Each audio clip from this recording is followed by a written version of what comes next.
नमस्कार दोस्तों, कहानियों की श्रृंखला में आज सुनेंगे वरिष्ठ कथाकार रूप सिंह चंदेल जी की कहानी हादसा। तो आइए सुनते हैं कहानी। गुजरते वक्त के प्रभाव से कोई नहीं बच पाता, वे भी न बच सकी। सुदीर्घ सुडौल और संगमरमरी शरीर अब ढीला पड़ने लगा है। गोल सुगड़ मुख पर टकी आंखों के नीचे काली झाई से उभर आई है, जिसे उन्होंने चश्मे के नीचे छुपा रखा है। होठों का गुलाबी सौंदर्य धूमिल पड़ चुका है। कितना परिवर्तन दिख रहा है उनमें। हिरणी की तरह चंचल आंखें, जो सदैव अपने प्रति दूसरों के आकर्षण से चैतन्य रहा करती थी, अब केवल सलाइयों से खेलते हाथों की गतिविधियों पर ही स्थिर हैं। एक समय यही आंखें लोगों की चर्चा का विषय हुआ करती थी, लेकिन यह एक अभीष्ट सत्य है कि एक सीमा तक ही कोई चर्चा में रहा करता है। वैसा ही उनके साथ हुआ। वैसे उस छोटी सी जगह जहां मात्र एक फैक्ट्री के कर्मचारियों के परिवार ही रहते हैं, सदैव कोई न कोई लड़की चर्चा के केंद्र में रहती है। लेकिन जिस तेजी से किसी के बारे में चर्चा शुरू होती है, साल 2 साल में उसी तेजी से ठंडी भी हो जाती है। लेकिन वे इस बात का अपवाद रहीं। लगातार 14-15 वर्षों तक वे चर्चा के केंद्र में रही हैं। पहली बार फैक्ट्री क्वार्टर्स एक दूसरे से उनके बारे में कानाफूसी करने लगे थे जब वह बीए अंतिम वर्ष में थी। अविनाश फैक्ट्री में टूल रूम में सुपरवाइजर थे। कुछ दिन पहले ही चंडीगढ़ से आए थे। 24-25 के अविनाश फुटबॉल के अच्छे खिलाड़ी थे। उनका भाई भी फैक्ट्री में था और अविनाश के साथ खेलता था। दोनों में मित्रता हो गई और अविनाश प्रायः उनके घर आने लगे। प्रारंभ में उन्होंने बिल्कुल ध्यान नहीं दिया, लेकिन एक दिन उन्हें लगा कि अविनाश उनमें रुचि लेने लगे हैं। उन्हें यह अच्छा लगा था। वह उम्र कल्पनाओं में खो जाने वाली थी। वे भी अनेकानेक कल्पनाओं के किले बनाने लगी। जिस अविनाश को शुरू में वे साधारण कर्मचारी और खिलाड़ी समझती थी, अब उसमें ही उन्हें अनेकानेक गुण दिखाई देने लगे थे। प्रायः वे उसके साथ चर्चा करने लगती, पढ़ाई, खेल, संगीत और कला की। इन विषयों में उनकी जितनी जानकारी थी, अविनाश से बात करके उन्हें लगता कि वह कितनी कम थी। एक बार किसी विषय पर बहस करते हुए शाम को वह गंगा नहर तक चले गए। लौट कर आए तो पिता ने मीठी झिड़की के साथ पूछा, तुम्ही को थाम गिए छिले? नहर की ओर बाबा। पिता कुछ न बोले। अविनाश की ओर देखा और कमरे में चले गए। मिस चौधरी, आपके पिता बुरा तो ना माने होंगे? अविनाश ने पूछा तो उनकी आंखों में देखते हुए बोली थी, मेरे बाबा बहुत अच्छे हैं। नाराज भी होते हैं तो ऐसा कि किसी को कुछ पता नहीं चल पाता। Really he is a nice father. लेकिन तुम नहीं जानती, वे मेरे फोरमैन हैं, मेरे अफसर। तो इसमें डरने की क्या बात है? बहुत सख्त हैं, सभी उनसे डरते हैं वर्कशॉप में, मैं भी। वह हंस पड़ी थी, उन्मुक्त हंसी। हंसी रुकती न अगर पीछे से सिर पर हल्की सी चपत न पड़ी होती। उनका भाई था तुषार, फुटबॉल खेलकर आया था। क्यों रे अविनाश, आजकल तू इस चुड़ैल कांता से गप लड़ाने के चक्कर में फुटबॉल खेलने भी नहीं आता? अविनाश का मुख विवर्ण हो उठा था। कुछ बोल नहीं पाए थे। स्थिति संभालते हुए वही बोली थी, भैया, मुझे इनसे अंग्रेजी का एक लेसन पढ़ना था, मैंने ही बुलाया था। ओह सॉरी, पढ़ाई के मामले में दखल न दूंगा। खुद तो इंटर से आगे पढ़ नहीं पाया, इसलिए। दोनों कान पकड़कर तुषार भाग गया था। दोनों हंस पड़े थे खिलखिलाकर। उस दिन के बाद वे प्रायः नहर की ओर घूमने जाने लगे थे। पिता, माँ और भाई की उदासीनता से उन्हें उन्मुक्तता ही मिली थी। वह यह अनुभव करने लगी थी कि शायद माँ और बाबा को उन दोनों का मिलना अच्छा ही लगता है। इसके लिए वे मन ही मन तर्क दे लेती कि बंगाली परिवारों में व्याप्त दहेज दानों के कारण शायद वे भी अविनाश को पसंद करने लगे हैं। धीरे धीरे वह अविनाश के हॉस्टल तक जाने लगी और इतना ही पर्याप्त था फैक्ट्री वालों को चर्चा के लिए। शायद यह चर्चा भी दूसरों की तरह ही अल्पजीवी हुई होती यदि वह हादसा उनके साथ न हुआ होता।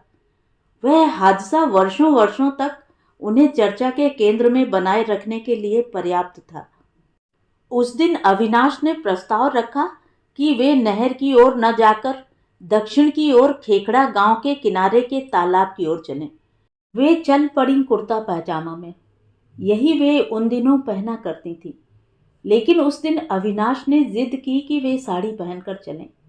कभी पहनी न थी, इसलिए झिझकती नहीं, लेकिन जीत अविनाश की ही हुई। माँ की साड़ी पहनकर जब वे निकली, अविनाश देखते रह गए थे उन्हें। वे स्वयं अपने को आदमकद शीशे में देखकर आई थी और मन ही मन स्वयं पर मुग्ध हो उठी थी। अविनाश का इस तरह देखना उन्हें अंदर तक गुदगुदा गया था। वे चित्र लिखित सी खड़ी रही थी। तालाब के किनारे एक झाड़ी के पास दोनों खोए रहे थे बातों के नवीन गुंजलक में। दिसंबर की शाम की ठंडी हवा और बसेरे की ओर लौटती चिड़ियों की चहचहाहट से सर्वथा अस्पर्शित वे भावी रेत महल के निर्माण में निमग्न थे। गर्मी की तलाश में सूर्य पश्चिमी क्षितिज में खो गया था। निकट गन्ने के खेत से काली चादर का फैलाव बढ़ता जा रहा था। वे स्थिर थे ज्यों के त्यों। अकस्मात अविनाश को पता नहीं क्या सूझा। उन्हें अवसर दिए बिना ही उनके हाथ भी सक्रिय हो उठे थे। अविनाश ने उन्हें आगोश में आबद्ध कर लिया था। उन्होंने कोई प्रतिरोध नहीं किया और दोनों एक दूसरे की सांसें गिनने लगे थे। तभी अंधेरे की चादर ने दोनों को पूरी तरह ढक लिया था। वे पता नहीं कब तक यूं ही खोए रहते, यदि कुछ लोगों की खिलखिलाहट ने उन्हें अचकचा न दिया होता।